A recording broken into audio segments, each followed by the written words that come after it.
He controls 10 businesses through a structure almost nobody alive fully understands. And the man cutting his mother's grass has no idea any of it exists. This is the pitch, and it's a good one, and it's true. By the end of this video, you'll understand the structure completely, which will put you one person ahead of the man who built it. 10 businesses, a laundromat, a pest route, a vending company, 6 others, and one whose purpose has been forgotten but which files on time. He owns none of them. That's the entire art. Ownership is a liability. He traded it for control, and control, he'll learn, is a thing you can lose to your own paperwork. Here is how it's built, and this part is real. Each business is its own limited liability company, so if one is sued, the others are strangers to it. Above them sits a holding company that owns the LLCs. Above that, an anonymous holding company in a state that asks no questions, that owns the holding company. The lawsuit that reaches the laundromat travels up the chain and arrives eventually at a mailbox in Wyoming that has never met him. The anonymity is the elegant part. His name appears on nothing. The registered agent is a company. The manager is another company. The member is a trust. Ask the public record who owns the laundromat, and it will answer, truthfully, with a company that is owned by a company that is managed by a company, forever, like a hall of mirrors that files taxes. So far, this is a competent asset protection setup, and half the wealthy people you've never heard of run one. The businesses hum.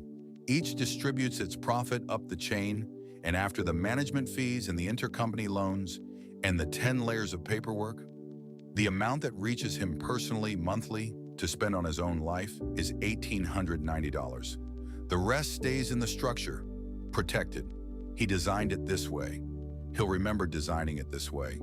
He'll spend a lot of the next act trying to remember why. The secret was supposed to have one audience, the courts. Keep the assets invisible to a lawsuit, but a secret once built does not stay pointed where you aimed it. First, it hides from the IRS legally in the sense that the forms are correct and the picture they paint is a fog. Then it hides from his family, who believe he manages a laundromat, singular, and worry about him gently. Then the businesses begin hiding from each other. This was not planned, it's structural. The laundromat's manager has no idea the pest route is a cousin. The vending company sends the laundromat an invoice, at arm's length as required, and neither knows they share a great-grandparent in Wyoming.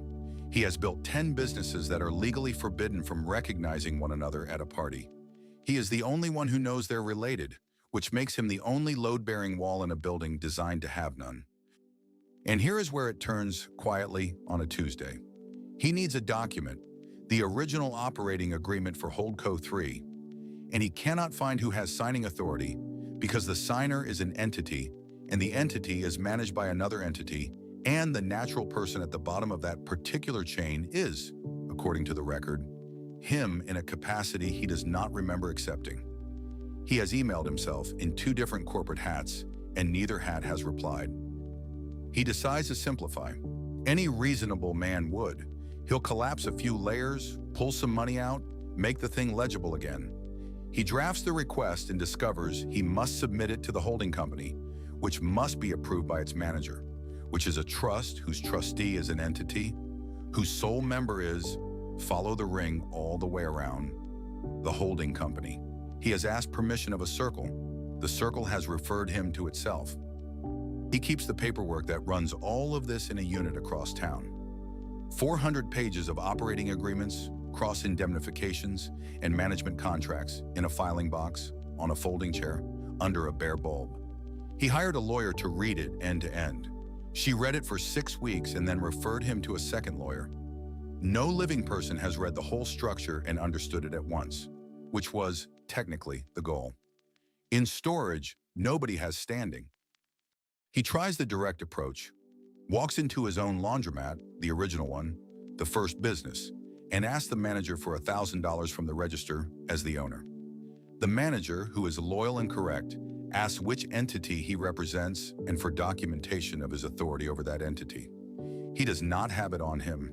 He is asked kindly to email the company. He knows how that ends. He buys a soda with his own $18.90 and leaves. The machine gives him a nickel back. It is the most money he has personally handled all quarter. Here is what the asset protection videos never say, because it isn't a selling point. Every structure is designed to protect the assets from a threat. Lawsuits, creditors, ex-spouses, the state.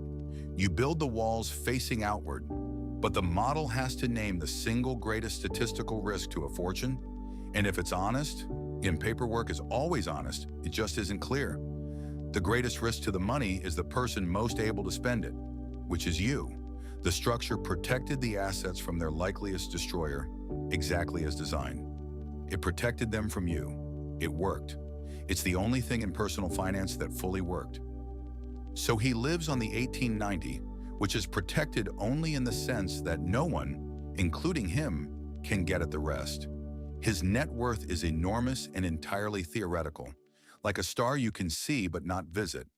And every Thursday, the man cutting his mother's grass loads a mower into a 14-year-old truck, a mower he owns outright, no LLC, no trust, no ring. The single asset in this entire video that its owner can actually reach.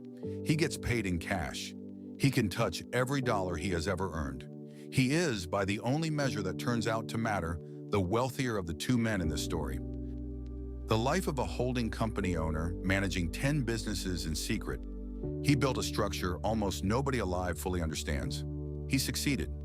Nobody alive fully understands it, and the nobody has his name on it in 11 capacities. The businesses hum, the walls hold, the assets are safe, and somewhere in a Wyoming mailbox that has never met him, a check made out to no one continues, quietly to clear. Subscribe for more cinematic finance stories. We tell them in second person so that they happen to you. Your structure is already forming. Check the paperwork you signed today. One of the signatures was you, in a capacity you'll spend years trying to reach.